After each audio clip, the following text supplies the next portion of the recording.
Sure, why not? Hello, people of the internet. Welcome to another wrestling news vlog.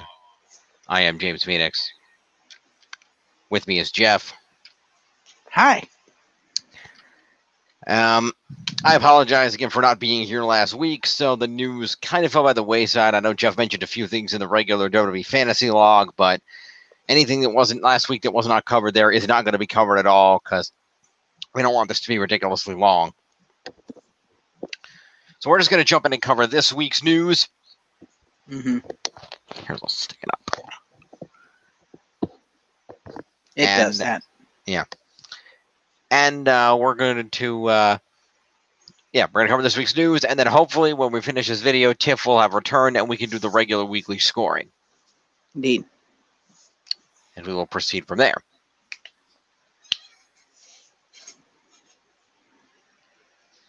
All right. So let me fire up the wheel here. Yep. I'd like to spin the wheel, Pat. Also, you have it set to auto delete, right? Yes, I have it set to auto delete, right. Okay. Okay.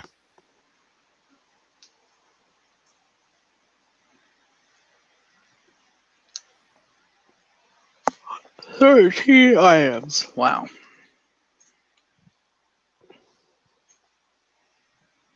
Spin it and let's do this. All right. Go over here. All right. Here we go.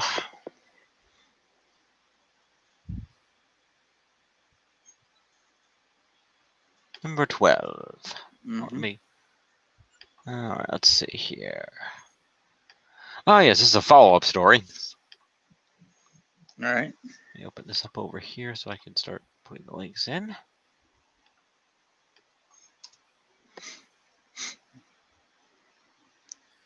All right. So we may remember the situation regarding Madison Square Garden. Yeah. More details, reportedly. Mm-hmm. This is Wrestling Observer newsletter, so grain of salt. Right. Reportedly, when ROH had worked out a date to run a show at MSG the day before WrestleMania, WWE called MSG and attempted to block the booking. MSG responded by pulling the date from ROH, but then Sinclair Broadcasting, which effectively owns ROH, threatened a lawsuit. Not wanting to take a lawsuit bullet for quote unquote for WWE, they went back to ROH and reoffered the date, which they accepted. One of the dynamics at play mentioned is, of course, that is the pending relationship between the two, as Sinclair owns large numbers of local TV affiliates, including Fox affiliates, and could theoretically refuse to air WWE SmackDown when it begins airing on Fox starting next year. However, while that would seriously affect SmackDown viewership numbers and ratings, on the other hand, it would also end up hurting Sinclair because they have nothing else they could put on that would generate the ratings that SmackDown would. Mm-hmm.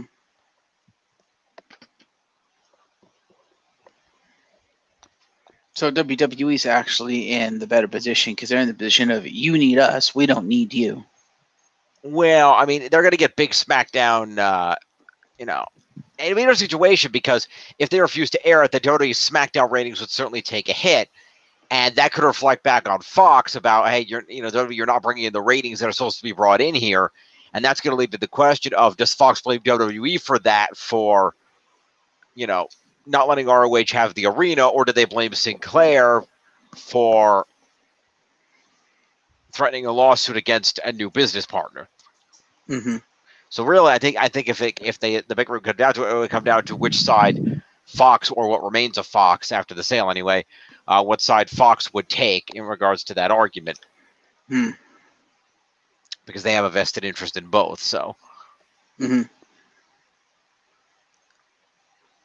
Fair. Yeah.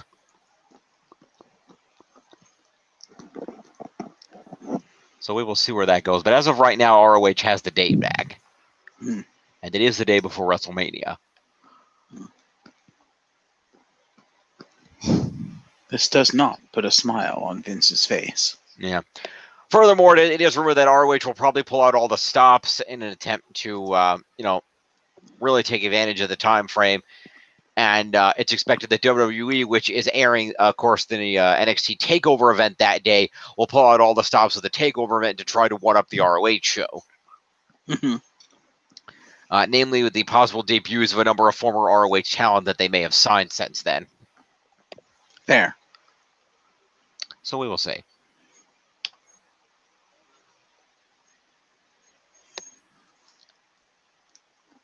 Just barely 11. Okay.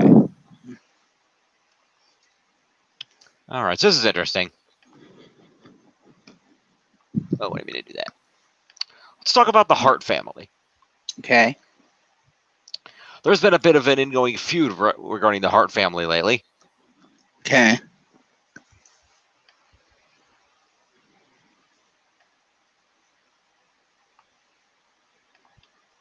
So, And let me see.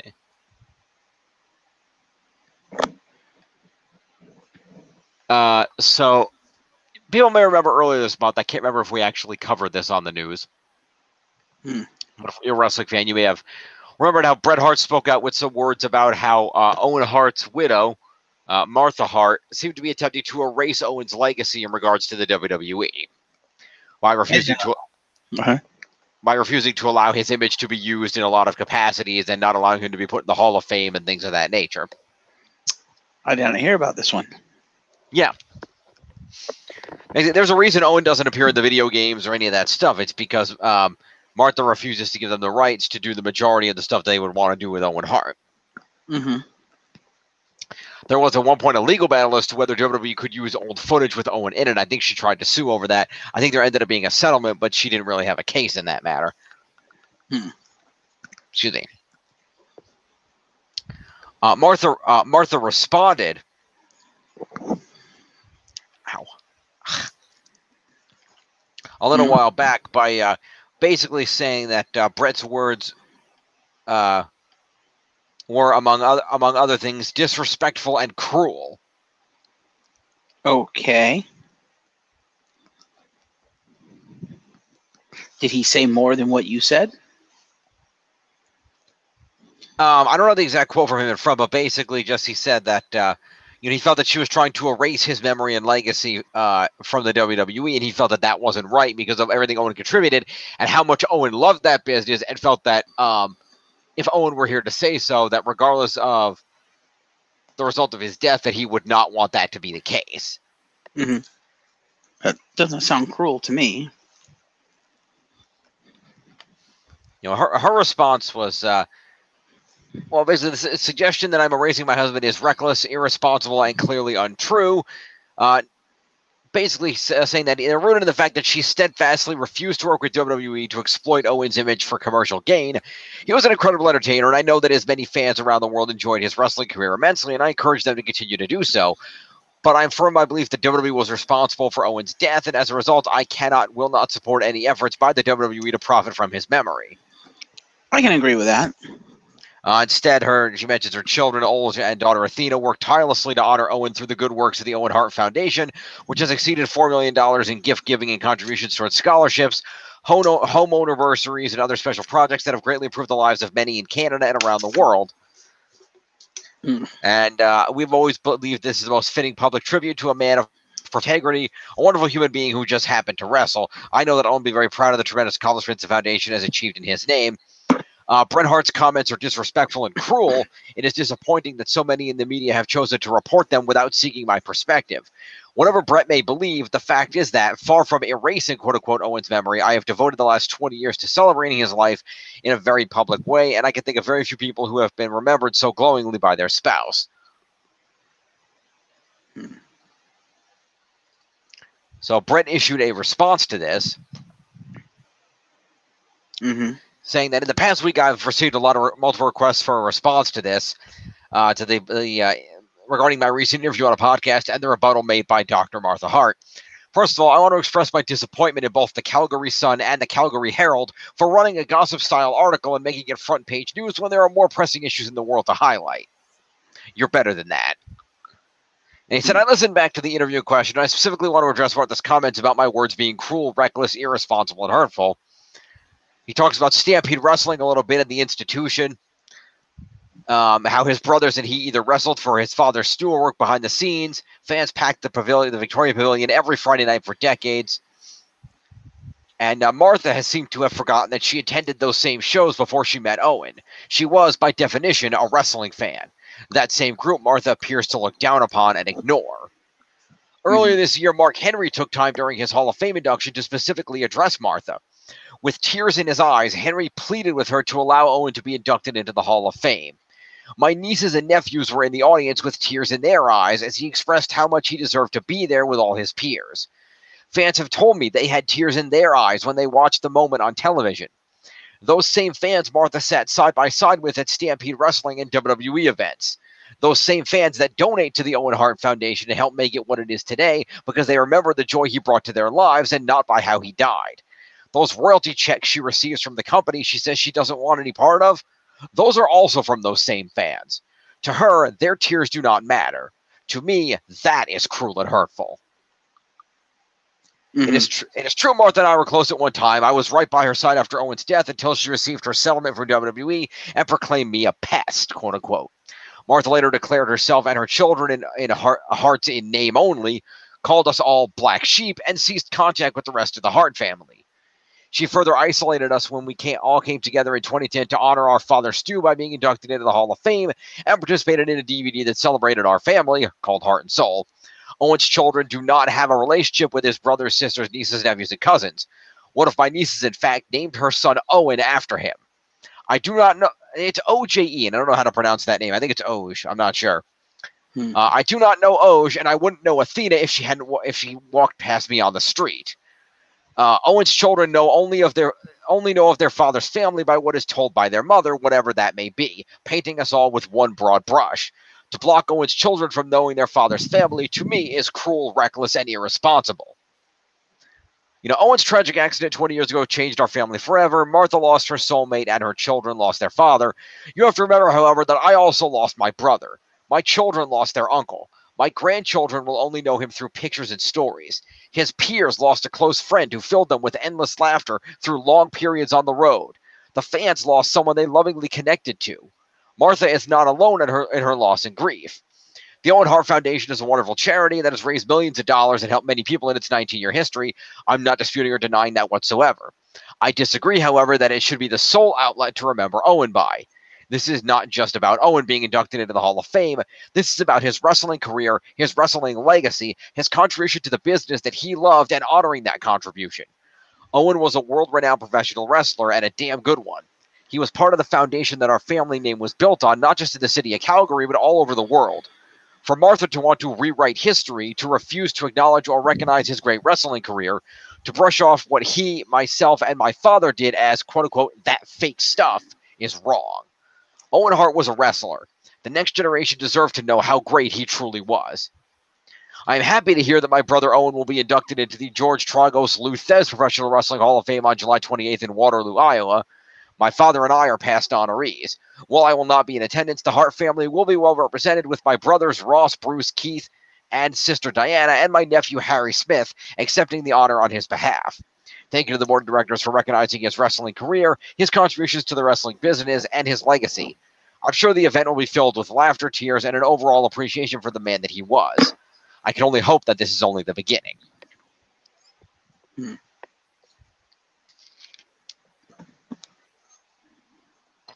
Interesting.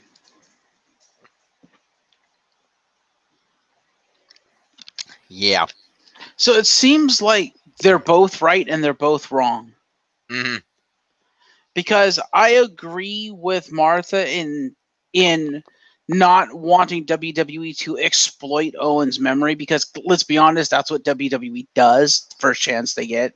Mm-hmm. They exploit people, the dead wrestlers, for money. So I can understand Martha's reluctance to letting WWE do anything with him. Mm-hmm. I'd be the same way. Mm-hmm. However, I also do have to agree with Brett in that, okay, Martha, you're celebrating Owen's life and Owen the man, but Owen was more than a man. And to not accept that means you're not accepting the man that was your husband in its entirety. Yeah, the summation here seems to be basically that because of how he died, Martha has put the entire blame for that on his career and has decided that she wants nothing to do with his career. That basically that his career was the root of the evil that killed him, and she wants nothing to do with his career or anything else. Yeah, and that inherently is wrong. I understand why, but that's inherently wrong. Yeah, that's the problem. Is basically she's blamed wrestling as a whole for her husband's death instead of one screw up, and has basically tried to separate the man from the career because she blames everything in the career for the the result of what happened and how he passed away, and that's basically where it's at now.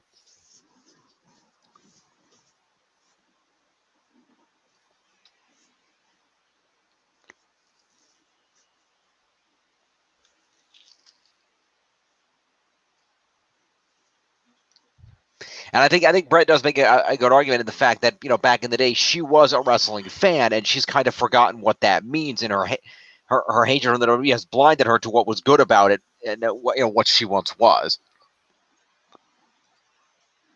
Basically, it blinded her to why she fell in love with Owen in the first place. Part of why she fell in love with him, yes. We're not at liberty to say whether it was the entire reason. Mm-hmm. But yes, we hope the Hart family can come together and maybe we can get Owen in the Hall of Fame one day. Yeah, I think he deserves at least to be in the Hall of Fame, and maybe have WWE make like a Blu-ray or something about him. But for the most part, I would say, the Hart family should just watch WWE like a fucking hawk and don't let them abuse his memory. Mm-hmm. Because I have to side with Martha on that one.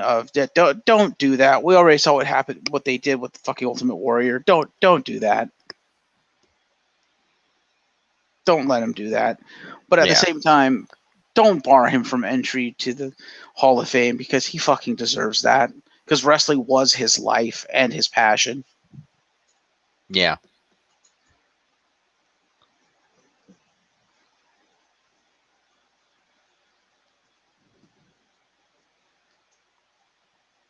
All right. Let's move on. Mm-hmm.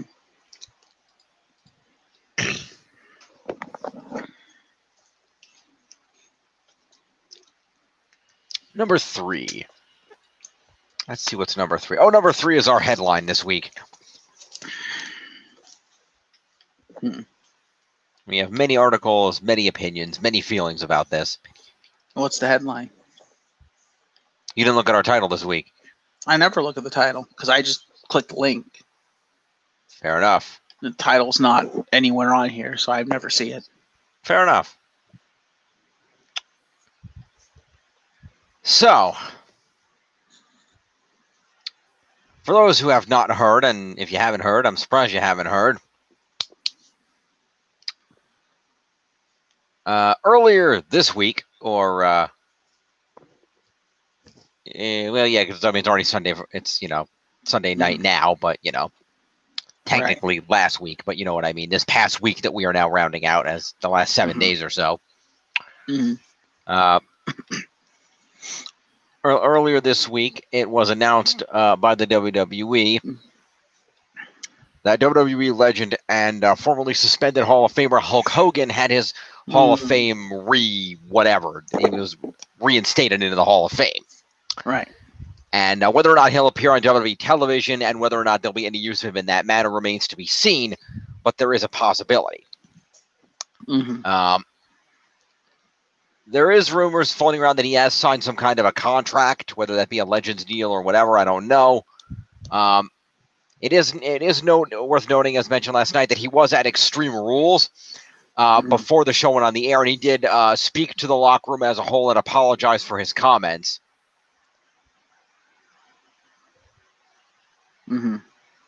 And basically, he understood why they were wrong and that he had grown as a person. It's worth noting after the meeting, he did take off and head back home to Florida. So obviously, he was not scheduled to appear on Raw or SmackDown as we saw, but whether he will appear on TV is, as far as some people are concerned, merely a matter of time. There's been a lot of mixed reaction to this announcement this week. Is that the one? Hang on.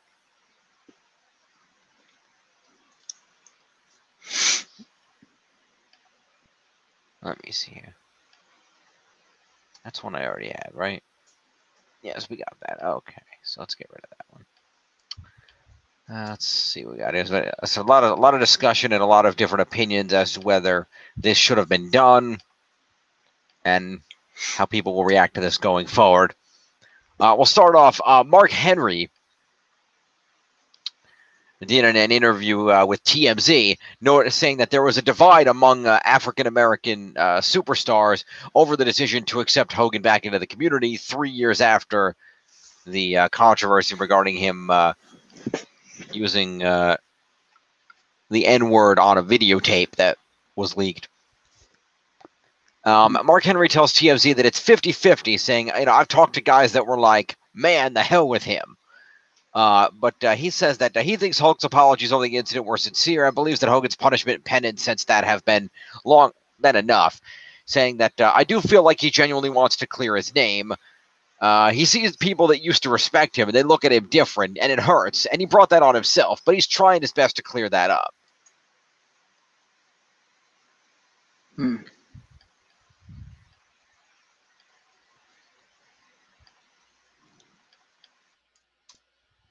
What else? Let's see. This one.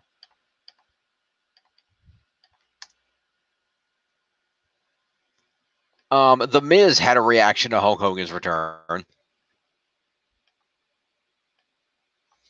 Of course, he was not present for the pay-per-view, but he did find out about Hogan's proceedings at the pay-per-view while he was down at the MLB Celebrity Softball game in Washington. Aaron Oster of Press Slam spoke to him before the pay-per-view began, and he posted the following quotes from The Miz, noting that Miz says, regarding Hulk Hogan possibly returning, quote, if he wants to stand in my corner, great. Just stay out of my ring. End quote. And Miz says he didn't know about Hogan's reinstatement, but he said that, listen, when I was a kid growing up, I ate my vitamins and worked out because Hulk Hogan told me to.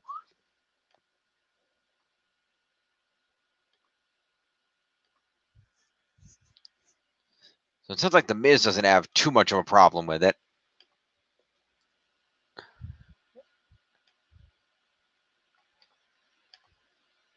What do you think?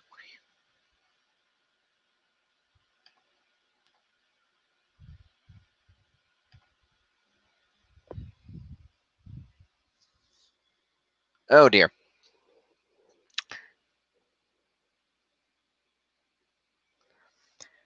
Well, I do apologize, folks. Unfortunately, it seems that Jeff just had a bit of a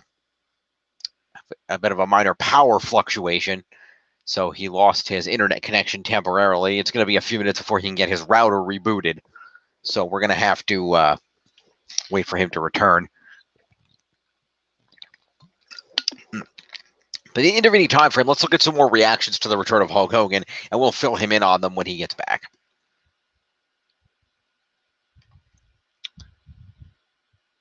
So let's see who else had something to say about Hulk Hogan. There were a number of statements. Let me put each of these out here. I'll just open all these as I go, and I'll keep them open so I can recap up to him upon his return. Let me copy this. What else we got here? Let's see. I hope this doesn't crash Explorer. Okay, this is a good one. So the New Day issued a lengthy statement regarding. They were being asked quite a bit, and they issued a statement regarding Hulk Hogan's return.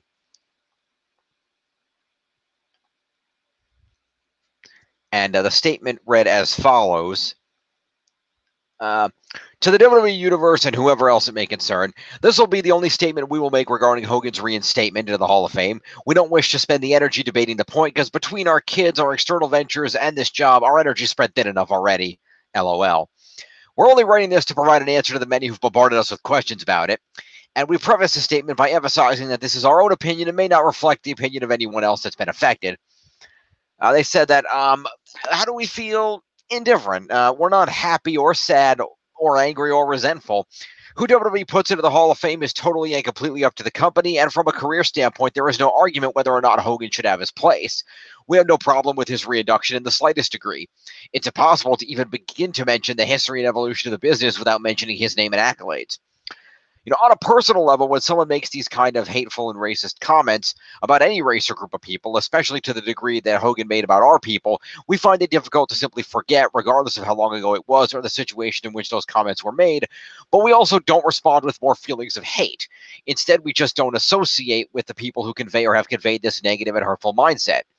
This instance will be no different. Perhaps if we see him make a genuine effort to change, then maybe our opinion will change with him. Time will tell.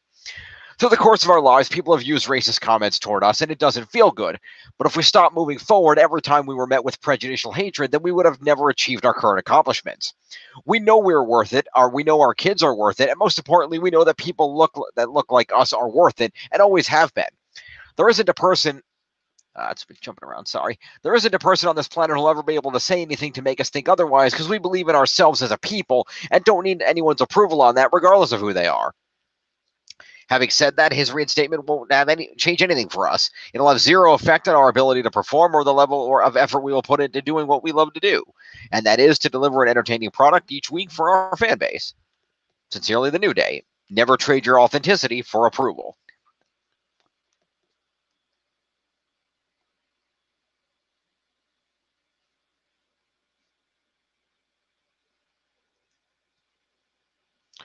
So that's a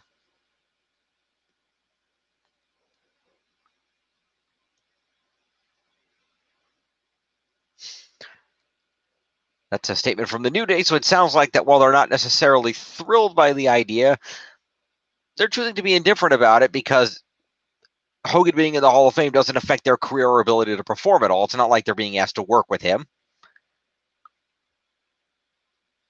And so they're just going to keep on keeping on. And I give them credit for that. And that's a good thing. And that's as much as certainly Hogan's comments were disparaging, it should not have been made. And whether or not he should, I'm glad that if WWE did choose to make this decision, whether they should have or not, that at least some people are able to, some people of those affected are able to see it that way. I think it's good not to respond to hatred with hatred when possible. And the New Day, they're all about the power of positivity. So I completely understand why they'd go forward on this, and I'm glad that they are. And I'm glad that we're going to get to still see them perform, every week in the same way they do, and that they're not going to allow something like this that doesn't directly impact them anyway to have a big influence on their performance. So that's good. So let's see who else responded to this situation.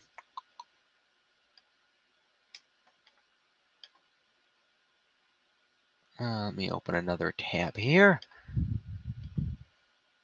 Come on, Explorer. Please don't crash. Doo-dah, doo-dah. So James Ellsworth was at the apology meeting when it occurred before Extreme Rules, and he went out of his way to inform people of exactly what went down. He stated that he was on the Dougcast podcast, which he's a co-host on, and it basically explained that Triple H started the meeting with a brief speech revealing Hogan's reinstatement and then outlining the dangers of social media when you're a wrestler or celebrity, as well as how easy it is for a person to be filmed without their knowledge or consent because everybody has cameras on their phones now. And to be aware that no matter where you are or what's going on, there's a chance that what you're saying or doing could end up on the internet, and the internet is forever. After that, Hogan delivered a speech apologizing for the things that he said, while noting that he didn't know he was being recorded while making those remarks. Not that that should make a difference. The meeting ended with Mark Henry throwing his support behind Hulk Hogan.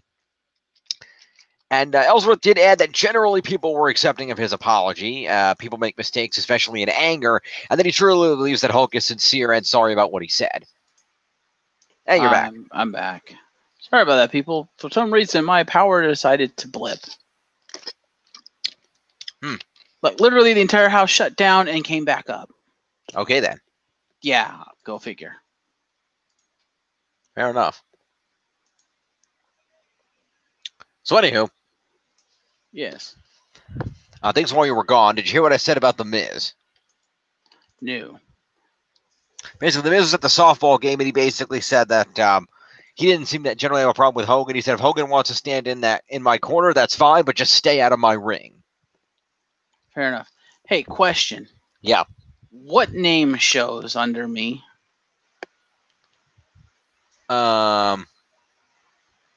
Jeff. Okay. Yeah, you haven't been on the Degenerate one in a while. Yeah, I'm trying to figure out why. That's I don't know, but worry about it after the video. All right. So I read the statement from the New Day, which I'm sure you read. Was that a yes? Yes. Okay. So we went through that. And I said that I'm glad that they're, as offensive as Hogan's words were, that they're strong enough to not let that impact them and that they're going to keep on keeping on. Mm-hmm. So good for them. I was, as you came back, I was saying that James Ellsworth revealed details on the apology meeting. Okay. Basically explaining that they all got together. Triple H started the meeting with a brief introduction explaining that Hogan had been reinstated, and then outlining the dangers of social media when you're a wrestler or a celebrity, as well as how easy it is for you to be filmed without knowing it because everybody's got cameras on their phones now. And basically be aware that no matter where you are or who you're with, there's a chance that anything you're saying or doing could be recorded and end up on the internet. Yeah, especially if you're fucking somebody that you probably shouldn't be. Yeah. Because there's things called pornos. Yep. Dumb bastard. Mm-hmm. Well, technically, the fuckier wasn't the problem. I mean, he was already divorced. Yeah, but still. Anyway, then Hogan delivered a speech apologizing for the things that he said, while noting he didn't know he was being recorded while making those remarks. Mm-hmm. Not that that should matter. And then Mark Henry ended the meeting throwing his support behind Hulk Hogan. Yeah. Ellsworth also added that generally people were accepting of his apology. People make mistakes, especially in anger, and that he truly believes Hulk is sincere and sorry about what he said. On a related note, at some point it was reported that they might have filmed this for some kind of network piece, but that's companies denying that and saying that none of that was taped. Mm-hmm. I also find it interesting that the New Day stance is, yeah, they don't want anything to do with Hogan at the present time.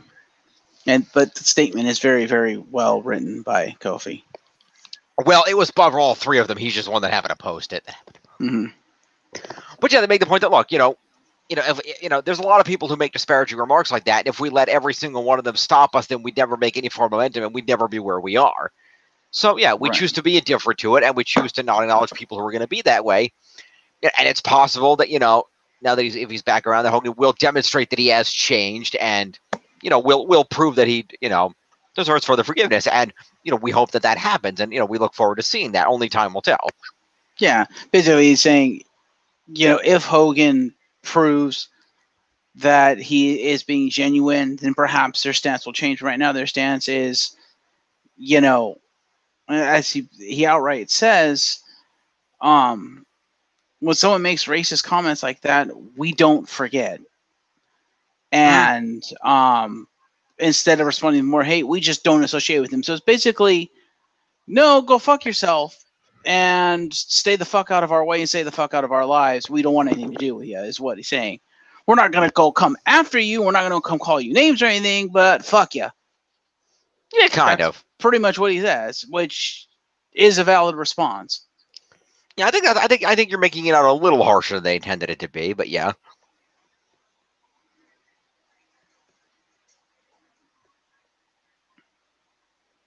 I don't know. I think it's pretty black and white. On a personal level, when someone makes racist and hateful comments about any race or group of people, especially to the degree that Hogan made about our people, we find it difficult to simply forget, regardless of how long ago it was or the situation in which those comments are made. That's pretty cut and dry of Hogan, go fuck yourself. No, I think it's simply, hey, you made some hateful comments. We're not going to pretend those comments didn't happen, so don't think that we are. but we do understand that people change, and that, you know, if Hogan shows that he has truly changed, we haven't had an opportunity to see this yet because obviously we haven't interacted. But if there is, you know, if proof does come forward that Hogan has changed and that he truly is sorry, then, you know, we're willing to, you know, while we won't forget it, we're willing to at least move past it. Right. I don't think it's going to say fuck. So I think it's right now we have no reason to work with him. You know, we're not going to, you stay out of your way, we'll stay out of ours, and we'll see where the future goes. Yeah. Let's see here. Let's see. One of the rumors going around. There's a rumor going around that Titus O'Neil stormed out of the meeting where Hulk Hogan was apologizing. Others claim that he left with the rest of the wrestlers who weren't scheduled on the pay-per-view and didn't visibly show any anger, so we're not sure.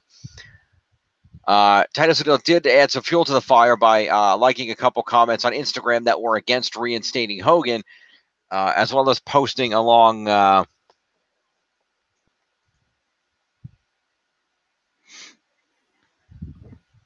saying, "Let us not become weary in doing good, for at the proper time we will reap a harvest if we do not give up." Galatians 6:9. Consistency is the key to breakthrough in anything we desire in life. Love God, love others, love yourself, give unselfishly, and work tirelessly to make the world and people around you better. And in due season, you will prosper through the fruits of good deeds, thoughts, and labor. I know I could and continue to pray that my sons at TJ Bullard, extra D, and at Titus Bullard 11 will seek positive ways to impact those around them, regardless of race, gender, sexual orientation, religion, or political stance. Anything is possible, capital letters, when genuine people come together and operate in truth. I have never respected a person that doesn't operate in truth when it comes to making a wrong into a right with genuine motives. And I wouldn't ever teach my sons to accept that either. Hashtag content of character. Mm-hmm. Sounds like Titus might not be happy, isn't particularly happy about this, but it sounds like he may not have actually stormed out of the meeting. Mm-hmm. I think, didn't Titus outright say, "How could I have stormed?" Basically said, "How could I have stormed out of a meeting I was not there for?" Well, it sounds like he was there for it. Because it sounded like when he released his official statement, the whole rebuttal to this, he's like, "Look, I wasn't scheduled to be on that card or even in the building at the time." It sounded to me like he was saying, "I wasn't even there, so yeah."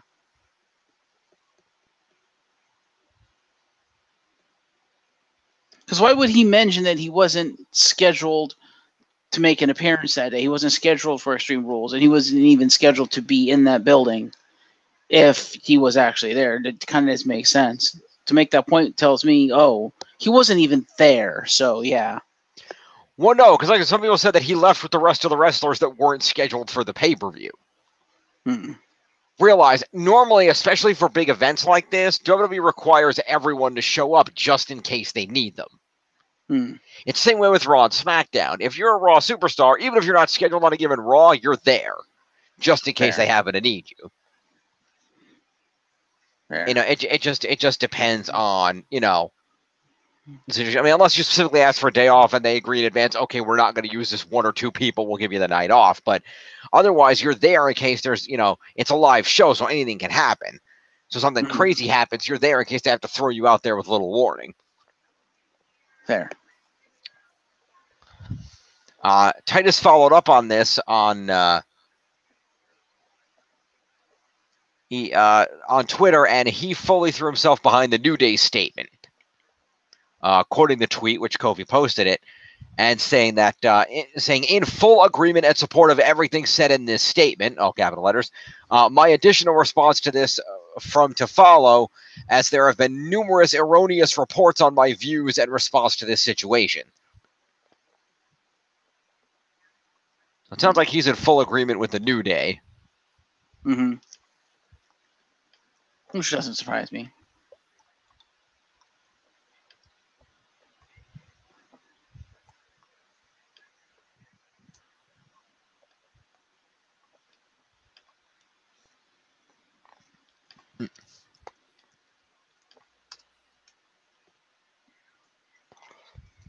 Booker T spoke out about this. King Booker. Yeah. Booker was on X-Pac's podcast. Mm-hmm.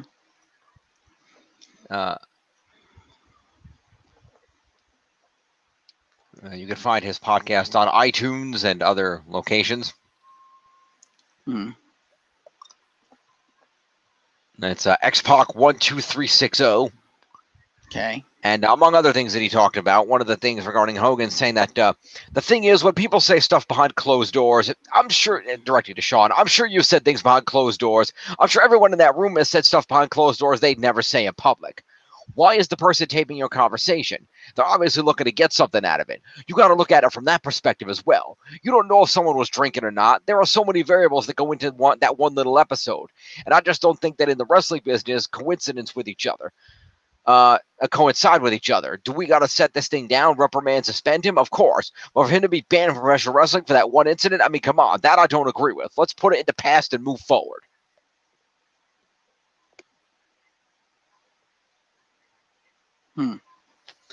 So Booker of the opinion that a lot have been saying recently is that a lot of people say things, with a couple of friends or a couple of close people behind closed doors that they wouldn't necessarily say in public because they know it's wrong. And he means, well, you also don't know if Hogan was drunk, if he had been doing any kind of drugs. You don't know what his mental state was. Mm-hmm. And you don't, basically making the point that, you got to consider that it was an intrusion into privacy and that we've all said things we might not necessarily say elsewhere. And then judging him, should he be punished for that coming out and saying that? Yes, certainly, but to permanently, permanently judge him forever for something that maybe not those exact words or, for that exact thing, but when everybody has been in that kind of a situation before, minus the videotaping, mm-hmm. Judge, let's not ye be judged, I suppose.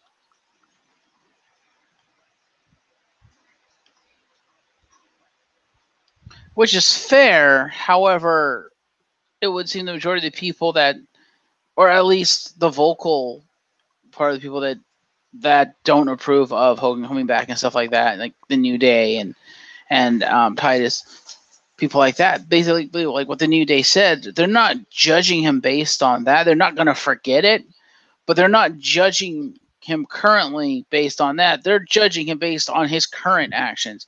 They're judging him based on whether they feel he is being sincere about being sorry, about, Booker T is saying, sometimes you say shit you wouldn't normally say, shit that you don't want out there, blah, blah, blah.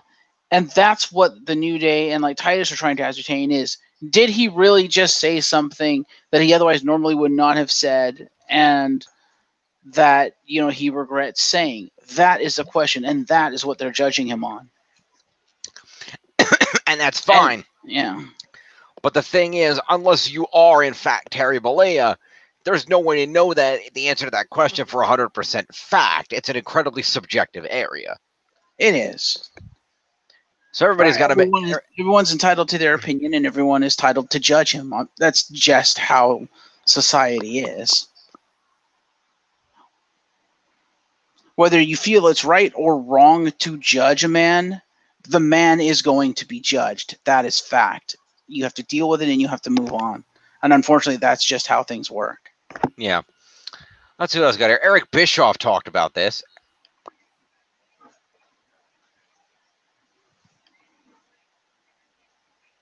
Come on. I mean, fuck, that's how the greatest wars in fucking history got started. Because someone judged someone else and then decided to shoot a missile at his face. Mm.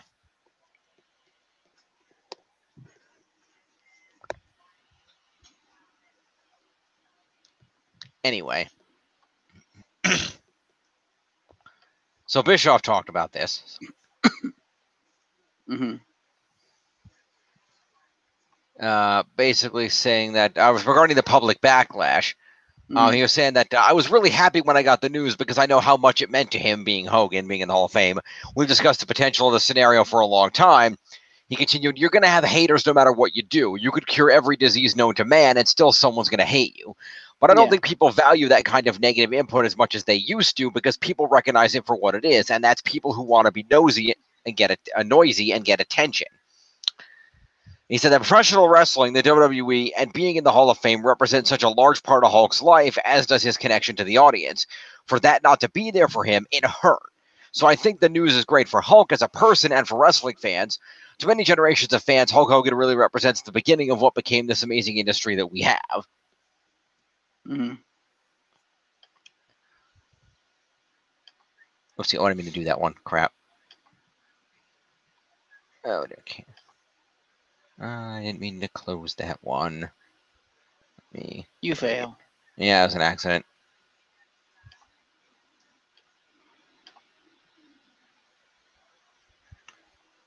But the summation of what I'm about to say is that WWE did not expect the amount of backlash they got for this.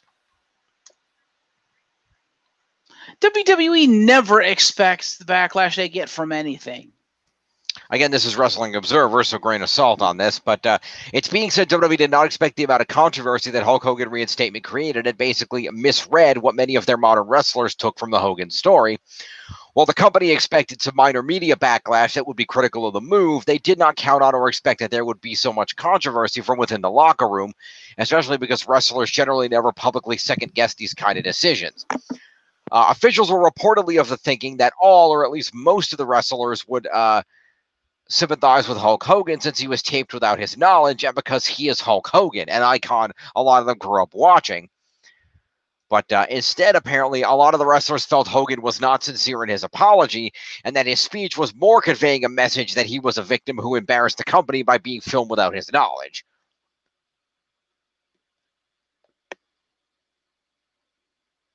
Yeah. To be fair, from what I've heard of the apology, it did kind of sound that way. It did kind of sound like him basically saying, "Hey, it's not my fault. Here's my victim card." Yeah, pretty much. Which is kind of like, can you blame people for saying no bullshit? Fuck off. Not at all. And as I said before, yeah, WWE misreads that shit all the time. I submit to you, People's Evidence or WWE Universe's Evidence A, fucking fabulous moolah. True. WWE did not expect that at all, despite the fact they knew, firsthand what the fuck was going on. There's no way they didn't know all that shit. Oh, yeah. I think it's more that they didn't expect everybody else to do that shit. Right. And again, Anyway. that's them being out of touch with the world. Yeah, well, it is what it is. And they got a huge backlash. All right, let's switch. So I would also say, after that incident, they should have been prepared for backlash for anything. And the fact they weren't prepared for this means, yeah, you didn't learn from the fabulous moolah thing, did you? Well, in this case, this wasn't they assume most fans were, most fans are going to be like, all right, it's 3 years, Hogan's back. Nobody was going to make a big deal of it. What they didn't expect was the wrestlers to be pissed off about it. That's what threw them for a loop. It wasn't the fans this time. It was the superstars. Fair. But anyway, let's move on. We got a lot of shit to cover. It's getting late. Yeah. Well, we still have time. Tiff still hasn't shown up yet. Number 7. No, I know, but still let's get through it. Number 7. Now that we got through it, what's number 7? Oh, yes, this is a minor thing. We'll get through this one quickly. All right. Because WWE did this once, so why not do it again? I guess it worked out well for them. It was confirmed that at NXT TakeOver, that in the TakeOver event scheduled this November for Los Angeles, that would be the TakeOver on the eve of Survivor Series, for those keeping score at home, will once again be NXT TakeOver War Games.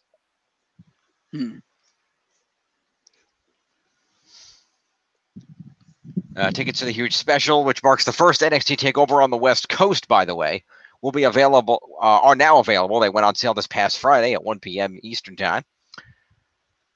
Last year's match fought among the Undisputed Era, the Undisputed Era, the Authors of Pain, Roderick Strong, and Sanity, set a new standard for brutality and gave the Undisputed Era bragging rights after they picked up a historic win. Don't miss out on a chance to see the next War Games match. So, War Games coming. Fair. Go check it out if you're on the West Coast, or, of course, check it out on the WWE Network. All right. Let me hit the wheel and see what we got next.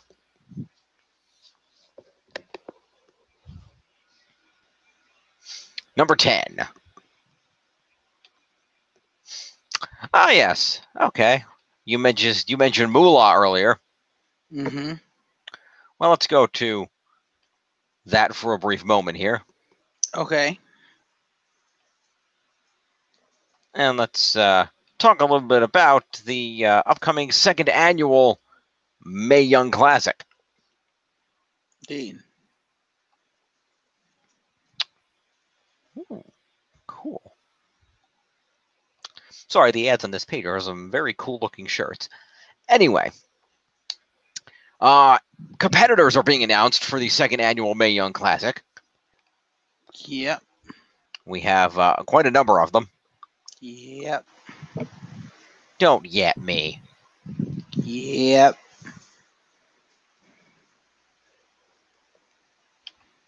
So, of course, it was noted several Mae Young announcements from last week, which included former Divas champion Caitlyn, new WWE signee and Japanese sensation Io Shirai, and former American Ninja Warrior competitor Casey Catanzaro. Yeah. Mm-hmm. In addition to those this week, we have additional competitors, 4 new ones. They include some of the brightest prospects at the Performance Center, as well as one of their newest signees. First, making her long-awaited WWE Network debut will be Tegan Knox from Welsh Valley, South Wales, nicknamed the Girl with the Shiniest Wizard. Well, I guess we know what her finishing move is. The 23-year-old Knox signed with WWE last summer after spending several years wowing audiences in the UK and beyond. Weeks after arriving at the PC, however, she tore her ACL. Ooh. Which put her on the shelf for 10 months and prevented her from competing in the inaugural Mae Young Classic.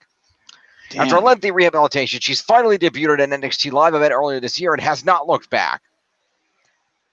Will the ever-exciting Knox, who's known for their daredevil maneuvers inside the ring, as well as her devastating Shining Wizard knee strike, make up for lost time in this year's tournament? Also, as originally announced by Sporting News, new signee Deonna Purrazzo, who is now not All In, who reported for training this week at the WWE Performance Center, will also compete in this year's 32-women tournament. Going by the moniker of Virtuosa on the independent scene, the 24-year-old Purrazzo is widely hailed for her highly technical in-ring style. Making her debut in 2013, she has wrestled throughout the United States, as well as in Japan, England, Puerto Rico, and Canada, and is well known for finishing off her opponents with her favorite hold, the Fujiwara armbar. She may have to have some discussions with certain other female talent about that. Yeah, but that's a different armbar, so it'll work. Is it different from both, though? Because I imagine it's not Ronda's armbar, but it's probably Asuka's. Oh, maybe.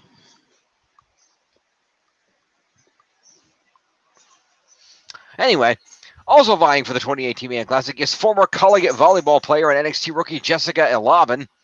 Standing 5'10", the Randy Elavin has been pegged as an up-and-comer to watch since joining the Performance Center last May. She's been an athlete her entire life, excelling at soccer, basketball, track, and dance for setting her sights on the squared circle. She's been at the PC for the last past year, learning under the world-class coaching staff, and looks to prove she can hang with the world's best female wrestlers despite being a relative newcomer to the ring. And returning to the Mae Young Classic is hard-hitting powerhouse Reina Gonzalez, a second-generation wrestler from Texas, the 6-foot-tall daughter of Ricky Desperado Gonzalez. She played basketball at Sam Houston State University before following in her father's footsteps. Joined the Performance Center in October of 2016 and participated in the inaugural Classic last summer, where she battled Nicole Savoy in the first round. She came up short in that outing, but she was praised by Hall of Famer Jim Ross for her rugged aggression. So, more great superstars joining the Mae Young Classic. Fair enough. But that's not all. I have more. Oh, yes, I do. Oh, by the way, Yo. For the record, the Asuka lock is a crossface. It's not an armbar. I'm aware of that, but she also has an armbar. She has a flying cross armbar. Okay. Fair. Oh, she does have a seated Fujiwara. Oh, no, but she used that as Kana. She doesn't use that anymore. just because she used it as counter doesn't mean she doesn't use it as a signature now and again. A lot of superstars use their former finishers as signatures. I think she uses the flying cross armbar now instead of the seated Fujiwara. All right. So, yeah, Peraza's fine. She's good. All right. Anyway, also announced for this year's Mae Young Classic is Kavita Devi, or Devi. I don't know how you pronounce that. From India. She broke down barriers in last year's Mae Young Classic, becoming the first woman from India to ever compete in a WWE ring. This year, the powerhouse protege of former heavyweight champion, the Great Khali, sets her sights on a different achievement, winning the whole tournament. She was revealed as the latest competitor during a press event with Braun Strowman in Mumbai, India, earlier in the week. After he announced her as a returning competitor, Devi, who trains at the Performance Center, was not in attendance. Fielded questions from the press pool via video chat.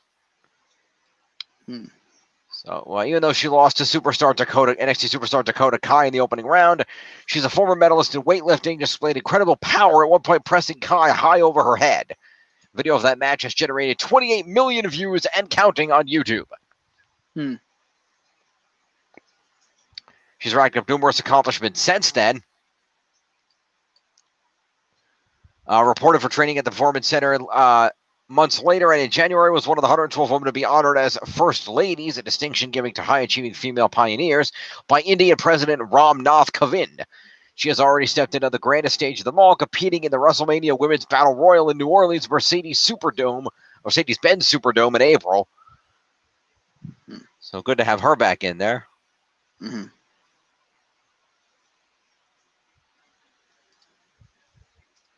And one more. Hit this up. Close. Thank you. All right. By the way. Yeah. Just because I was curious. According to Wikipedia, Deonna Purrazza's finishing move is a bridging Fujiwara armbar, so she doesn't even need a standard Fujiwara. She has a modified version that's unique to her.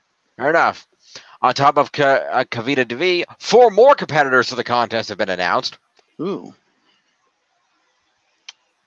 And they include 2 more of the top combatants from last year's tournament, one of Europe's toughest grapplers, and a breakout star from Southeast Asia's burgeoning wrestling scene. Okay.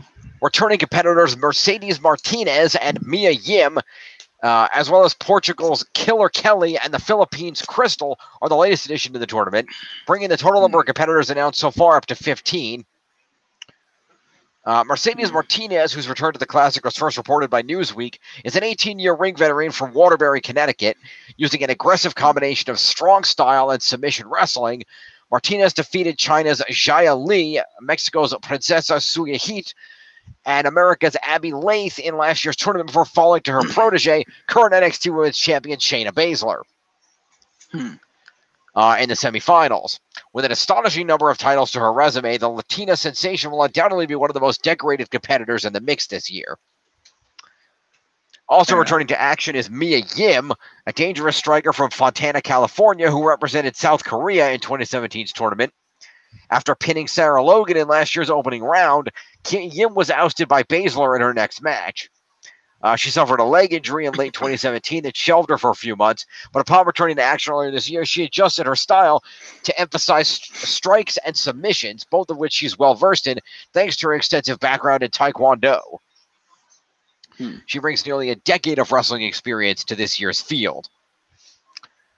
Killer Kelly made her WWE Network debut in June at NXT's events at the Royal Albert Hall in London. Known throughout the European scene for her punishing kicks and spine-bending suplexes, the Portuguese-born 28-year-old brings a heavy MMA influence to her mat game. Kelly, whose vicious ring name was inspired by Portuguese fans' chants of Killer Kelly earlier in her career, holds the distinction of being the first women's champion in the history of the German-based West Side Extreme Wrestling promotion. And lastly is Crystal. 24-year-old Crystal, the self-proclaimed queen of Philippine wrestling, has competed throughout Southeast Asia, including in Thailand, Singapore, and Malaysia, since debuting in February of 2016. Sporting a wrestling ring tattoo on her arm, Crystal developed a love for sports entertainment in her youth when she'd watched WWE with her grandmother. A high flyer inside the squared circle, she was discovered by WWE officials during a scouting trip to the region in 2017. So lots of great competition, both known and new, coming to the Mae Young Classic this year. Looking forward to it. Spinning the wheel. Fair enough. Number 5. Oh, good. We'll talk about that briefly.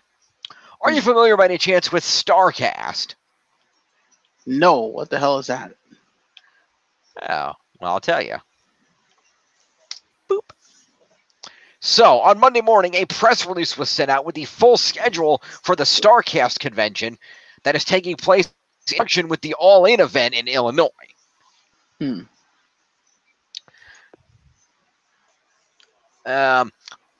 Additionally, it was announced that the beginning of the pre-order for the live streaming of the podcast convention events are now available. So you can see these podcast events. So today, FITE, that's F-I-T-E, FITE TV, the premium digital live streaming network for viewing combat sports globally, revealed the full schedule online for StarCast, one of the hottest tickets of the summer, to be streamed on FITE Live TV from August 30th to September 2nd. Fans around the world purchased StarCast tickets in record time, with platinum bracelets selling out in under 7 minutes. Wow. But now with FITE, fans from all over the world can enjoy 20 live stage shows featuring legends, Hall of Famers, celebrities, and of course some of the top podcasters around like Bruce Pritchard, Eric Bischoff, and Sean X-Pac Waltman. With events ranging from the all-in weigh-ins to a Death of WCW panel, there is something for everyone at StarCast. Each event is expected to run 75 to 90 minutes in length starting Thursday, August 30th, and they expect to provide FITE fans more than 40 hours of content in total. With the convenience of live and on-demand access to StarCast, programs on the FITE mobile app and on its website, FITE.tv, viewers will be able to follow concurrent events and replay shows on their own schedule or on another screen of choice, all included in the order. FITE fans will not only watch, but also interact with their favorite programmers via the live chat room where questions will be taken and special guests invited. Effective immediately, StarCast will be available for pre-order as Platinum Weekend Pass with access to over 40 hours and a suggested retail price of over $260, plus a $20 FITE credit eligible for any future purchase, and while supplies last, a piece of the actual ring canvas from All In. Wow. This is a once-in-a-lifetime opportunity for fans to claim their piece of wrestling history and take home a piece of All In for themselves. The ring canvas has a suggested retail price of $64.95, which all added up, the Platinum Weekend Pass provides a combined value of $344.95, but FITE is offering the unbelievable package for just $149.99. Of course, with the inclusion of the ring canvas, quantities are extremely limited. Once it's gone, it's gone. Additional pre-order packages for StarCast without the all-in ring canvas and FITE credits are expected to be offered in the coming weeks. You can see the full schedule for details online at FITE.tv/article/StarCast. But for those interested, I actually have a sampling here. If you're interested. Of course you are. So here we go. On August the 30th, that would be, just as I do a quick check on my calendar here, that would be Thursday. At 8 p.m. Eastern Time, there will be the Monday Night War debate with Bruce Pritchard and Eric Bischoff, and Elite Karaoke with Marty Scurll. Okay.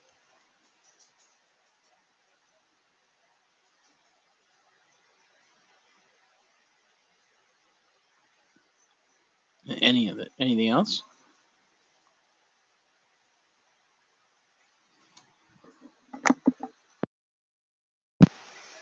Hello? Uh-oh, did we lose Jim? Oh, crap. 'Cause I don't have any of the news, so yeah. That's okay. I'm here. There you are. What happened? Sorry. Situation. Anyway, so yeah, the Monday Night War debate with Bruce Pritchard and Eric Bischoff, and Elite Karaoke with Marty Scurll. At 10 p.m. will be the Papa Buck Jam session. As well as Botchamania with Tony Schiavone. Nice live Bottomania. Plus stand-up comedy from Ron Funches and the Casio Kid. Okay then. On the 31st, on Friday, we will open things up at 10:30 a.m. Eastern with Medusa Unthrottled. With a panel on women's wrestling featuring stars like Gail Kim, Lisa Marie Vachon, and Glow founder David McLean. Okay. It's interesting. Lisa Marie Vachon. Why does that sound familiar?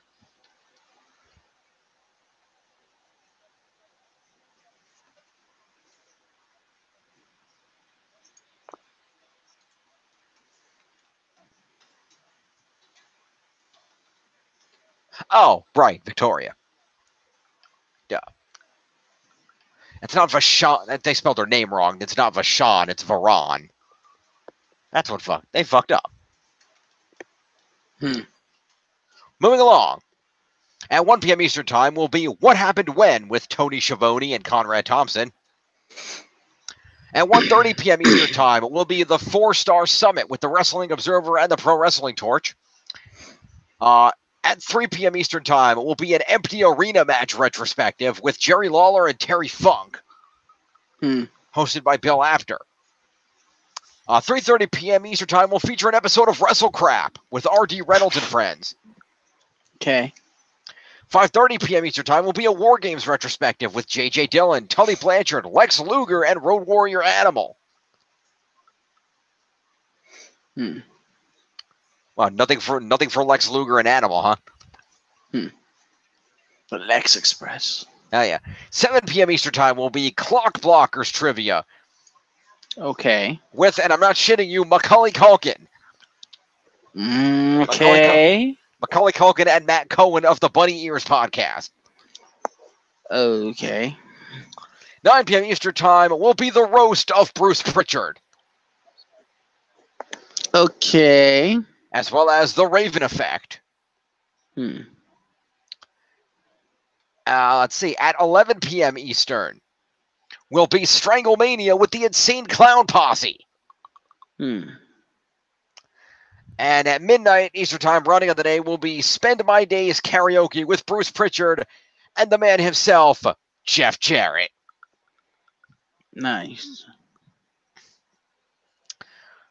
Meanwhile, on September 1st, on the Saturday, and I like that they're doing this. I think this is cool. You might get a kick out of this. Okay. Because what better way to open the day at 9:30 Eastern than with an all-in DDP yoga workshop? Nice. Then following that up at 10 p.m. Eastern Time, we'll be Remembering Andy Kaufman with Jerry Lawler and Dutch Mantel. Okay, then. Hosted by Bill Apter. Dutch Mantel. That would, for those of you that don't remember, that would be... oh, crud. What the hell's his name?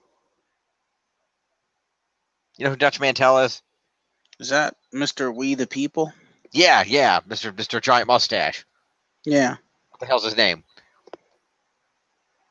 I don't remember. Yeah, neither do I. It's been that long. Well, we know who he is. Well, the audience may not. For those who don't know who he is, he was Jack Swagger's. Among other people. Yeah, among other people. But more recently, that's what you would know him by. Like I said, Mr. We the People. Yeah, but no, he. What was his actual name? The WWE was running him under Zeb Coulter. Zeb Coulter.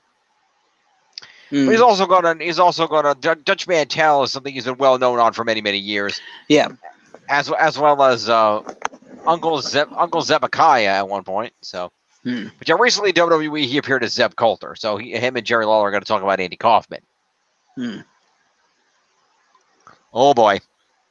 12 noon, just in time for lunch. X-Pac 12360, which is I misread the name of his podcast before. It's X-Pac 12360. That's actually really clever. Get it? Because he was the 123 kid. Yeah. Remember that? X-Pac will be hosting at noon Eastern. X-Pac the 12360 degrees of the NWO. with himself, Scott Hall, and Kevin Nash.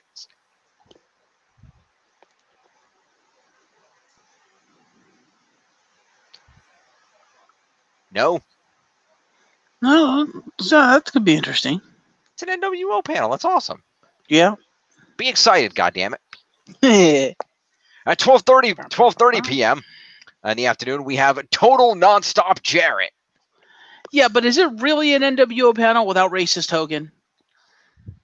Well, he just got put back in the Hall of Fame. He can't show up now. Yeah, that's true. Good point. But yeah, Total Nonstop Jarrett with a panel on TNA hosted by Jeff Jarrett. Expect him to have some colorful and choice words for the owl. Yeah. At 2 p.m. Eastern Time will be Prime Time with Sean Mooney presents Behind the Themes with Jim Johnston. Ooh. Yeah. Yeah, that's definitely one of the most popular panels there. Oh, dear God. 2:30 p.m. Eastern Time, we'll see the Keeping It 100 panel with Conan, Disco Inferno, and Shane Hurricane Helms. Oh, Jesus. Oh, that's a train wreck waiting to happen. All you need is Rey Mysterio and you got yourself a party. Pretty much. And the last event of the day for the Saturday at 4 p.m. Eastern Time will be the aforementioned Death of WCW panel with Eric Bischoff, Kevin Sullivan, J.J. Dillon, and the author of the book, R.D. Reynolds. A.K.A. shit Bischoff wishes he could forget. Yeah. And then rounding out the day on Sunday, we have a couple of events. At 11:30 a.m. Eastern, you will have The Art of Wrestling with Colt Cabana. Okay. Because Colt Cabana is awesome. Yes. There will also be another Bunny Ears podcast with Macaulay Culkin. This one featuring Stephen Amell.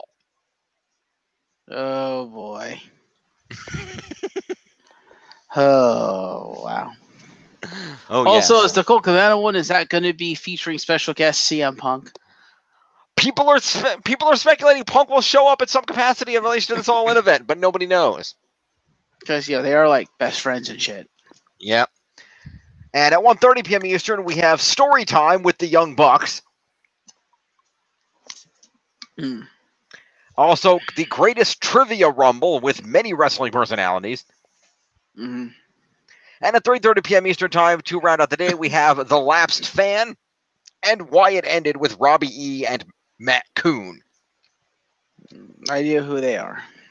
Nor do I. But either way, it sounds like a hell of a weekend of events, I gotta tell you. It does. Hey, Internet Land, fucking record that shit so we can watch it. Well, the shit's gonna be recorded. You just gotta pay Fight TV to see it. Nobody pays for anything on YouTube.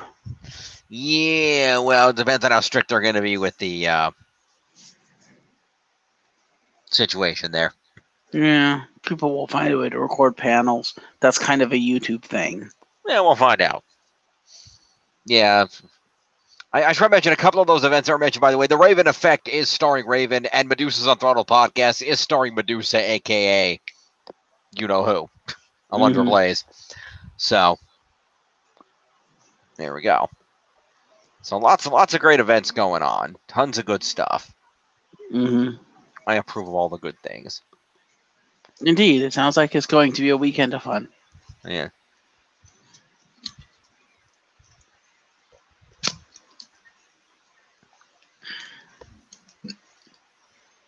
Wow. Remember I mentioned that Greatest Trivia Rumble? Yeah, they literally stole WWE's Greatest Royal Rumble logo. They just replaced the word royal with trivia. Wow. And the funny thing is, I'm trying to figure out who that is on the cover dressed in like a college attire, because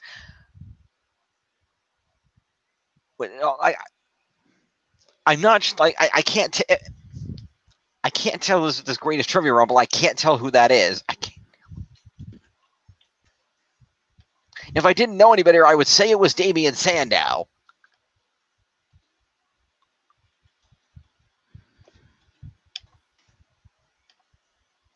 but I just can't tell.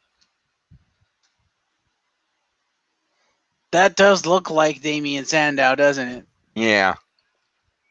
And yeah, they did just completely copy and paste the Greatest Royal Rumble logo. That's hilarious. Yeah. Well, it says Greatest Trivia Rumble with Ryan Satin, so I'm assuming that's Ryan Satin. Fair enough. Yeah, hosted by Ryan Satin, so that's probably Ryan Satin. I mean, let's see. Yeah, that's Ryan Satin. Fair enough. He just happens to look like Damien Sandow. Mm-hmm. All right, so yeah, lots of great events happening. So definitely check out all that cool stuff. 20 stage shows, 40 hours of programming, 1 million fight fan community. Get in, order now. That's fight.tv/article/StarCast. You too can go all in. Pretty much.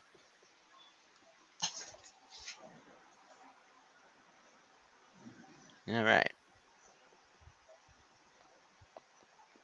Also, I put to you, for something like that, if that was Damien Sandow, he wouldn't be in a fucking in a fucking graduation gown. He'd be in his purple robe.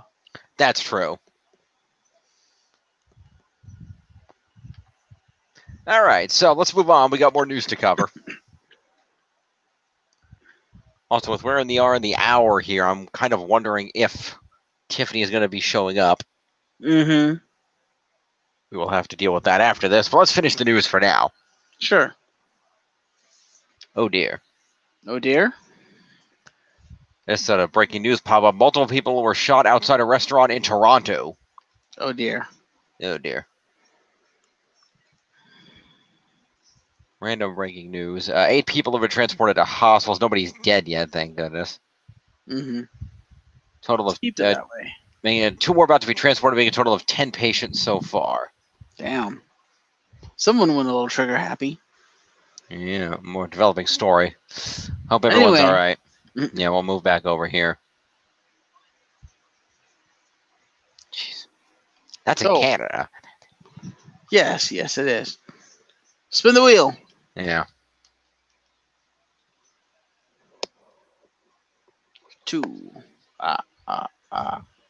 Yes.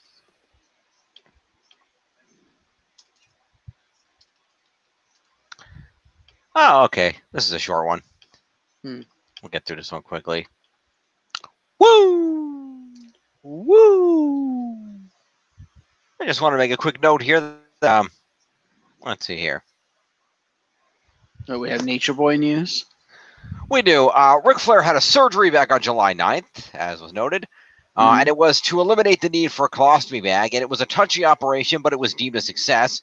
He's had to carry that bag around since last year and talked about how much of an inconvenience it was when traveling and working out. He is expected to be released from the hospital by this weekend, if not already, and then we'll spend the next few weeks resting at home before he plans to go back on the road to work. So we hope he got out this weekend, and we do wish Ric Flair all the best in his continued recovery. Indeed.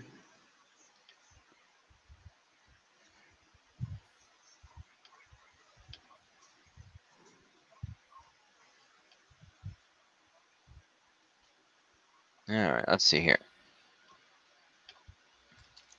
Let's see what else we got. Indeed.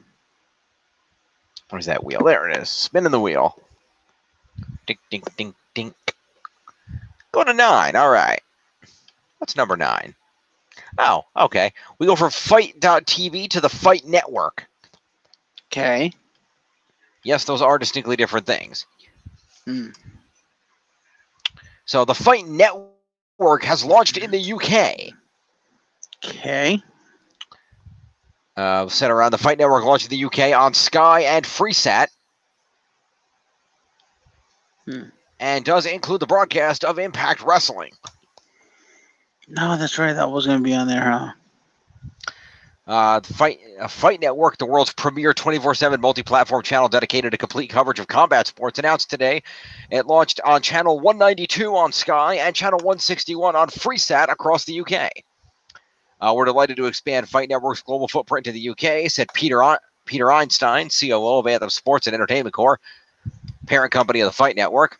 UK is rooted in combat sports tradition, producing many world champions and memorable personalities over the years. Our diverse programming lineup will showcase premium combat sports content from around the world while highlighting local stars and events, and we plan to bolster our schedule with more exciting content over the next few months.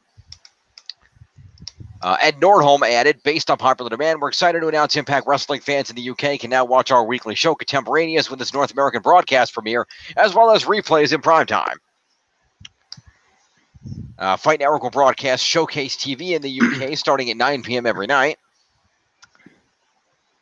And is available on cable, satellite, and digital platforms in the US and Canada already, as well as in select countries in Europe, Africa, and the Caribbean. Featured programs on will include Impact, live weekly simulcast Fridays at 1 a.m. of Impact Weekly Wrestling's flagship, with primetime repeats on Fridays and Saturdays at 9 p.m. Also, Ultimate Challenge MMA will be on there, one of Europe's leading MMA promotions.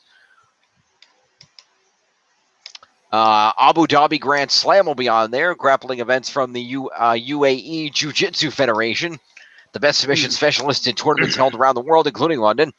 WGP Kickboxing, South America's premier kickboxing league based in Brazil. Wrestling at the Chase, iconic professional wrestling series from St. Louis from the 1950s to the 1980s, featuring past legends like Ric Flair and Harley Race and Lou Thez. That'll be on demand. Retrospective, including original Fight Series network series, highlighting combat sports fighters and personalities as they relive pivotal career moments. The weekly Impact Explosion show will be on there.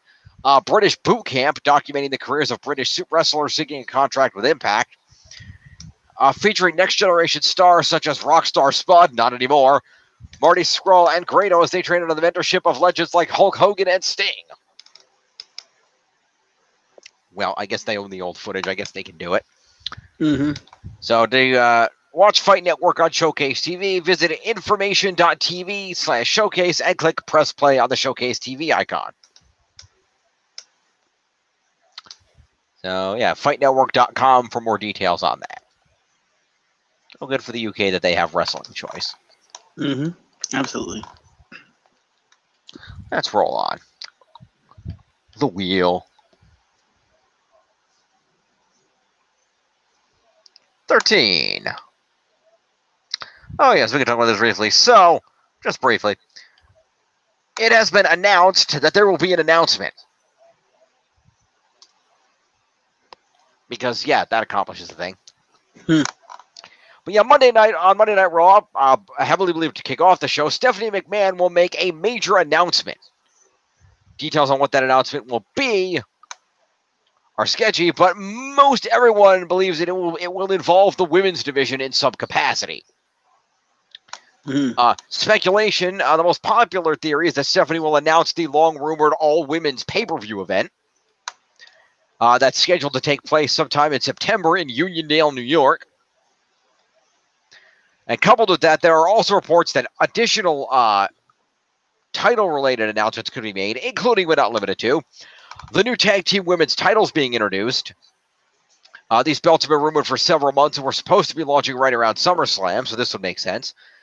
The possibility of combining or unifying the Raw and SmackDown women's titles with one winner competing on both brands. The launch of a women's second-tier Intercontinental type title, which would in essence keep two singles titles active for the female talent. A tournament of some sort to take place at the aforementioned pay-per-view to crown either the new tag team champs, new Intercontinental champ, or both. Should be noted, all of this is strictly hearsay at the moment. Right. However, there was a further rumor coming from another online source. Of course there was. What's that? So of course there was. Oh, yeah, it's a WWE. What do you want? According to @BeltFanDan, okay, he is well known to be in the know as a dude who makes belts. And he said that one of the things that Stephanie will be announcing on Monday is the introduction of the women's tag titles. And he replied that the belts will be white leather and similar to the men's tags, but with some slight female-themed changes. And I will put this up here real quick. This is a 2K18 belt creator creation of what he speculates the belts might look like. Okay. Let me throw this. Let me turn off the wheel for a moment. In fact, let me just move it over into the right, into the other browser. That would actually make this a lot easier. Let's do that. Pasty. Sounds like a plan. Come on, load. There we go. Put these up here. Right there's good. Okay, I'm going to close it out in this browser. And then we're going to go ahead and do the screen share. Doop, doop, da, doo. Here we go. Let's check these out.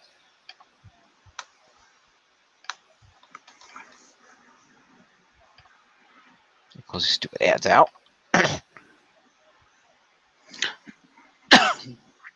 What do you think? Nice looking belts. Bad. Don't know what to think about the whole all white thing, but I like the design of the relief. I think that's pretty cool looking. Yeah, it works. Now, the interesting thing about these women's tag titles. Mm-hmm. Let me just close this out here and we'll put the wheel back up there. The further speculation from Belt Fan Dan about these women's tag titles to help justify their presence and to make sure that they're used enough, because obviously there is a limited women's roster on both shows. The speculation is that, according to Belt Fan Dan, these women's titles would be defended on Raw, SmackDown, NXT, and the forthcoming NXT UK division.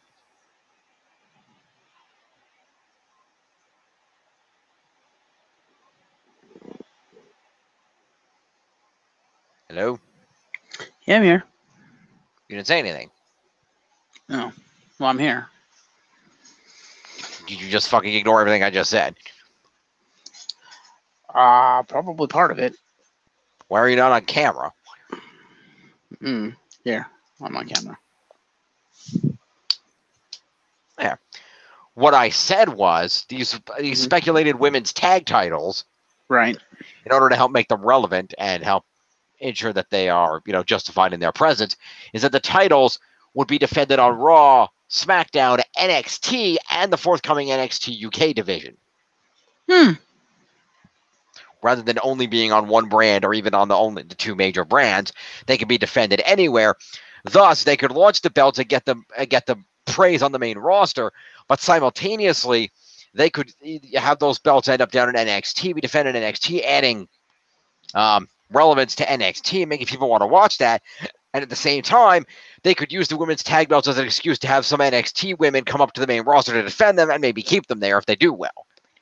There's a lot of ways that could really work out. Yeah. So we'll be interested to see if that is, in fact, Stephanie's announcement tomorrow night. If that happens, that's going to fuck us over. A little bit. But we'll deal with it when the time comes. Yeah. Whoa, what the hell? I don't know. Oh, I see. I did that. Okay, in the meantime, wheel. Yep. 4 things left. 4 things. Number 8. All right, let's talk about this. Copy. I'm going to put this over here, and we'll get this up. Boom. So, let's see. When did that go up? The 17th. Was that for...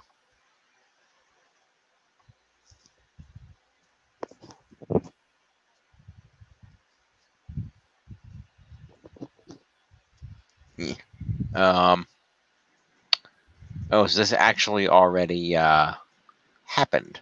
Well, I should probably look for the results of this and not just this then. Let's see here.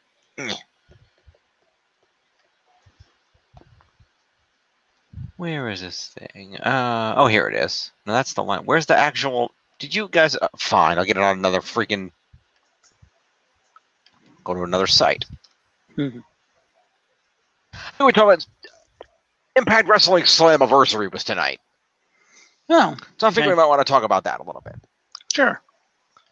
Oh, here it is. Let's see. Well, that's okay. That's specifically that. Do we have the... Oh, here we go. There's the results page. Okay. This was noting that somebody not at Slammiversary tonight, and that's Rich Swann. Okay. Because Rich Swann tweaked his ankle. Ouch. Yeah. All right. So the results of this event. We open the show with Johnny Impact. I don't know, to some people it's John Morrison. Defeating Ishimori, Petey Williams, and Phoenix in a fatal four-way match with a Starship Pain on Phoenix. We also had Tessa Blanchard defeat Allie with a hammerlock DDT. Eddie Edwards defeated Tommy Dreamer in a House of Hardcore rules match.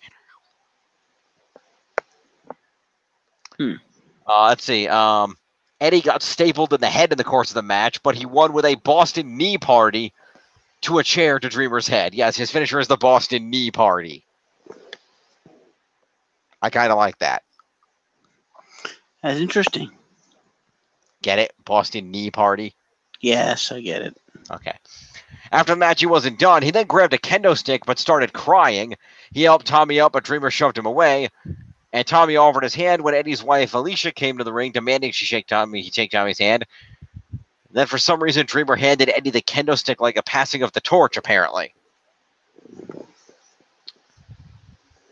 Let's see here. Brian Cage defeated Matt Sydal, formerly known as Evan Bourne, to win the X Division Championship. Ooh. Sydal's feet hit the turnbuckle on the shooting star press. And he did not land it. Ooh.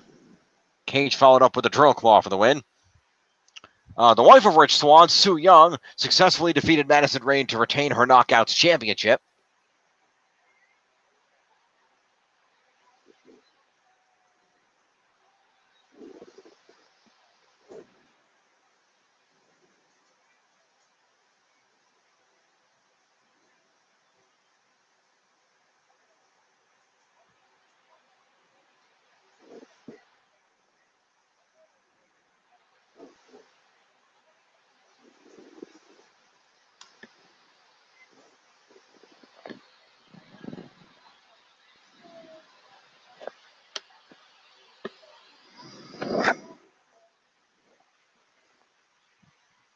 So. Hello?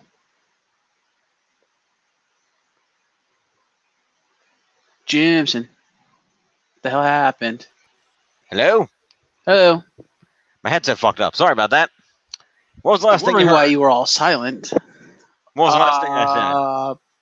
I think we just finished with the last article. What's the last thing I heard? I was reading the Slammiversary stuff. Yeah, it does. The last thing I heard that there's that Slammiversary is a thing. I was reading the results. You heard none of this? No. So Johnny Impact, a.k.a. John Morrison, defeated Ishimori, Petey Williams, and Phoenix in a fatal four-way with a Starship Pain. I heard that one. I think that was the only one I heard. Tessa Blanchard beat Allie with a hammerlock DDT. Oh, okay. Eddie Edwards defeated Tommy Dreamer in a House of Hardcore rules match. Okay. In a match that saw Eddie get stapled in the head, he won with a Boston Knee Party to a chair to Dreamer's head. And I know we talked about the Boston Knee Party. Yeah, yes, we did. Don't remember the staples. Damn. After the match, he grabbed a kendo stick and started crying, helped Dreamer up and shoved him away, and then Dreamer offered his hand when Eddie's wife came out, and he passed the kendo stick like a passing of the torch type deal.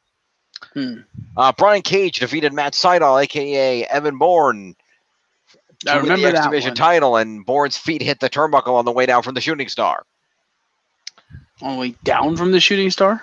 Yeah, his feet hit the turnbuckle on the shooting star press, and he did not land it, and Brian Cage followed up with a drill claw. Ooh. Sue Young retained the Knockouts title by defeating Madison Rayne. Madison had to contend with undead bridesmaids jumping on the apron throughout the match. Okay. That's a thing. Apparently. Despite that, it looked like she was going to hit the cross Rayne, but Sue shoved her hand in Rayne's mouth for the mandible claw. Her finishing move is the mandible claw? Yes, it is, apparently. Okay, then. Post-match, Sue put Madison Rayne in the coffin, and the bridesmaids closed the lid. Casket match? Not literally, but there was a casket. Okay, then. I don't know. LAX defeated the OGs in a 51-50 street fight. The hell is that? I don't know. But LAX, Santina, and Ortiz defeated the OGs, Hernandez, and Homicide. So I guess the former LAX has broken into two factions now. Black and White and the Wolf Pack? I don't know. But they had a 51-50 street fight. And Santana and Ortiz retained the tag titles. Conan distracted Homicide when Homicide had Ortiz up for a move. And while he was jawing with Homicide, Conan tossed Ortiz a bag of tacks, and Ortiz threw the tacks into Homicide's face. Hmm. And then slammed him into them, and then hit a splash off the top rope. Damn. After the match, the OG crew attacked the champs, knocked Conan out with a flapjack, and spray-painted OG on the titles. Yeah, they literally are the NWO. Wow. Wow. Pentagon Jr. defeated Sami Callihan in a mask versus hair match. Okay. It was apparently a violent affair. The men took turns driving spikes into each other's heads. Sammy threw something in the eyes of Pentagon after Penta was dealing with the Chris. Blinded, Pentagon broke the arm of the referee, thinking it was Sammy. Oops. In the end, Pentagon broke Sammy's arm and delivered the Pentagon driver for the win. Okay, then. The Chris attacked Pentagon before he could shave Callahan's head, but he super kicked them both, and then Phoenix and a load of security prevented Sammy from leaving, and he got his head shaved. Damn. And finally, Austin Aries brainbustered the shit out of Moose and retained the Impact title. Impact World title, sorry. All right, then. So, sounds like an eventful Slammiversary. Indeed. Oh, there we go. And we hope that Rich Swann is okay and recovering from his... oh, sorry, that was not an ankle injury. That was a concussion. Ooh. I had that injury wrong. I was way off. Damn. Yeah, no, apparently he was working the MLW event in Long Island, New York on Thursday evening and suffered a concussion. So hopefully he's okay. Yeah.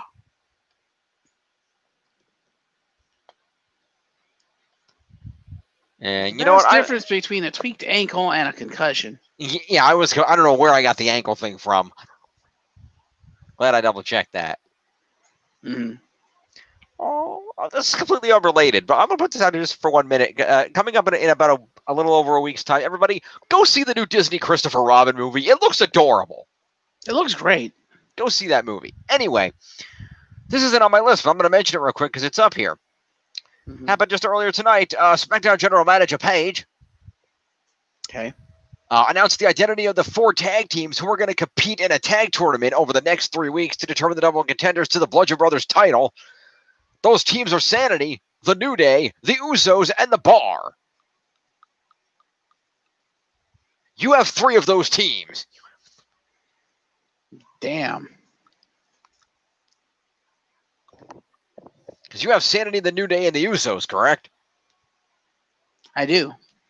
I don't remember. I think Tiff has The Bar. Thought you had The Bar. No, Tiff took The Bar from me in the draft, remember? Oh. So, moving along, let's go back to the wheel for the last few stories here. Let's wrap this up. Mm-hmm. Numero uno. Okay. Now, we were talking about Rich Swann. Speaking of people with injuries, mm-hmm. let's do a weekly injury report for some other injuries. All right. Injury updates are as follows. Charlotte Flair is estimated to return from her implant repair surgery in about 3 weeks, which would get her in just in time to have a couple of weeks to build up a storyline for SummerSlam. Indeed. Jason Jordan is expected to return imminently, perhaps even next week. The reigning team is reportedly still finalizing a storyline for him. All right. It's called Team It Back Up with Chad Gable, you dumb bastards. Pretty much. Let's see. Dean Ambrose is slated for an end of summer return from his tricep surgery. Okay. Oh, damn. Mm-hmm. Oh, that sucks. Oh, no. I'm going to cover that one last. Bray Wyatt and Alicia Fox are both back, obviously. Yep. Alicia Fox was on Raw. Nice to see her again. And, of course, Bray's been back for a little while now. They returned to house show action last weekend. Bray was cleared after recovering from minor injuries in the car accident, and Fox had a broken tailbone that she's now recovered from. But damn. That would explain what happened on Raw. Okay. Mm-hmm. We're going to cover that. So you might have seen, I don't know if you saw Raw. Did you see Raw? No. Okay. Well, there was a match on Raw where Tyler Breeze got jobbed out to Mojo Rawley. Of course. And Italy Breeze did put up a little bit of a fight, but it was pretty much just Mojo squashing him. And, yeah, now I understand why. Sorry, Tyler Breeze. Mm-hmm. Fandango tore his shoulder up. 6 months. Oh. That would be a torn left labrum Ouch. in the shoulder. He underwent surgery for that about just under 2 weeks ago, and he's expected to be out of action for approximately 6 months. Oh yeah, Tyler Breeze, you are officially a jobber. Enjoy that. Damn. Although seriously, Tyler Breeze, show off in the ring. You could be competing for the Intercontinental title very quickly. You have what it takes. Do it. Absolutely. Or even better, Tyler Breeze, drop like 3 pounds and go to the Cruiserweight division. Ah. Like, I can't imagine he's that far over 205. Hmm. Well, let's find out. Sure. Go for it. Tyler Breeze. There he is. All right. Tyler Breeze. Where are we billing Tyler Breeze at? What is that? I can't read this freaking thing. Stupid screen. Yeah, we're billing Tyler Breeze at 212. He's literally 7 pounds over the limit. You can drop. You don't even have to actually lose 7 pounds. Nobody can bill you as being 7 pounds lighter. Nobody's going to know.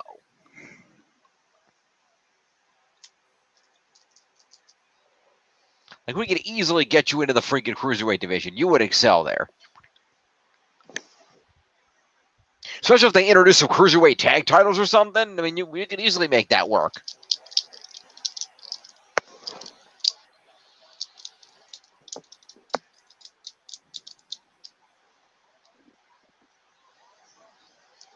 I mean, here you go. We've already got this written. Perfect. Now, when Tyler Breeze is a character on his own, what is his shtick?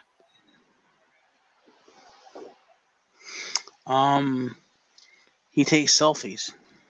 No, his shtick is his appearance. He's a fashion guy. Yeah, he's all about his appearance. He's Mr. I am beautiful and perfect. Well, given that the other guy, if we face turn the other guys, or even heel turn Breeze, it works either way. He's not doing anything. What if we took him, we sent him to 205 Live, and we teamed him up with Mr. The most important thing about me is that I have money, and therefore I have the most beautiful clothes, Arya Davari.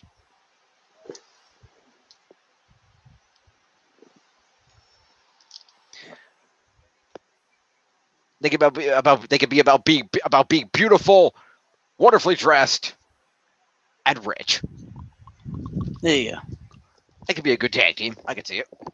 Mm-hmm. Or hell, even if you don't go that far, I mean, you could find somebody on there to team them up with. I mean, it's not like there's not a lot of great superstars over there that could, or you can even compete solo. I mean, it's not like there's not a lot of solo opportunity over there too. You can certainly find something to do. Anywho. Yeah. So that's the injury updates. We got 2 stories left. Let's hit this and see which one it's going to be.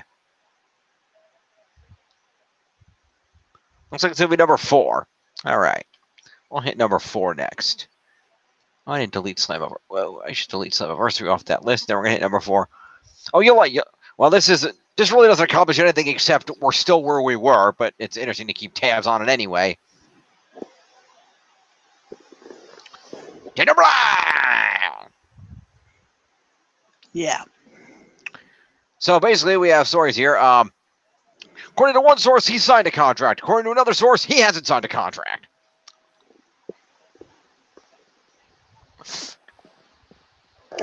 According to Sean Ross Sapp of Fightful, both Daniel Bryan and Hogan, as previously noted, have signed contracts. Hogan was never under a deal, and Bryan's is set to expire.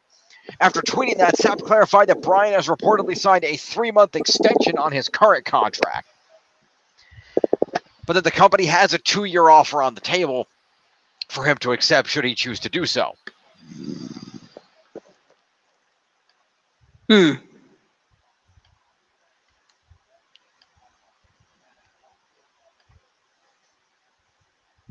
Now, contradictory to this, Mm-hmm. come on, paste, you piece of shit. There we go.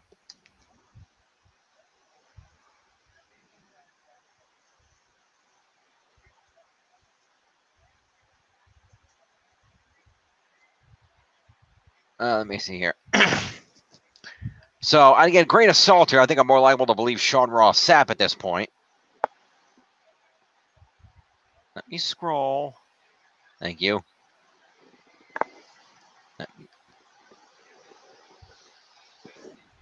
In response to Sean Ross Sapp's reporting of this, grain of salt there, Dave Meltzer replied that with a tweet,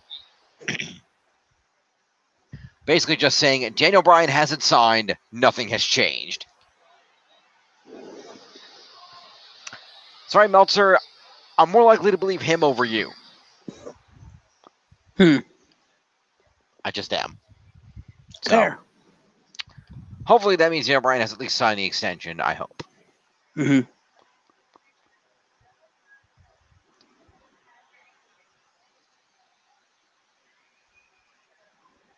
All right, let's see here. And that's too bad. We have to end on some sad news. Didn't want to have to end on sad news, but sometimes you got to end on sad news. This was noted at the opening of Monday Night Raw earlier this week, for those that saw Raw.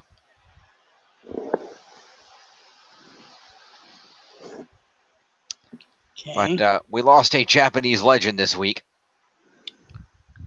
Masanori Saito, or Masa Saito as he was better known, a former Olympic amateur wrestler and Hall of Fame professional wrestler, died following his lengthy battle with Parkinson's disease. He was 76 years old. He's known for a host of accomplishments, including a legendary rivalry with Antonio Inoki, a run as the AWA World Heavyweight Champion, and many others. Mm-hmm. So, of course, wish his family, friends, and, of course, fans our condolences on the loss of a legend. There's footage of a match here of Mr. Sato as he was booked, then actually having a match against Hulk Hogan. Yeah, indeed. So you can check those matches out on YouTube, and again, condolences. Yep. So that's about where we're at. Fair. That is the news. That was the news indeed. So with that, we will figure out what the hell we're going to do for this scoring, and we'll get back to you, folks. Indeed. Jeff, thanks for being here. Absolutely. I'm James. Looks like I'm too tough for you. Good luck in the tag tournament.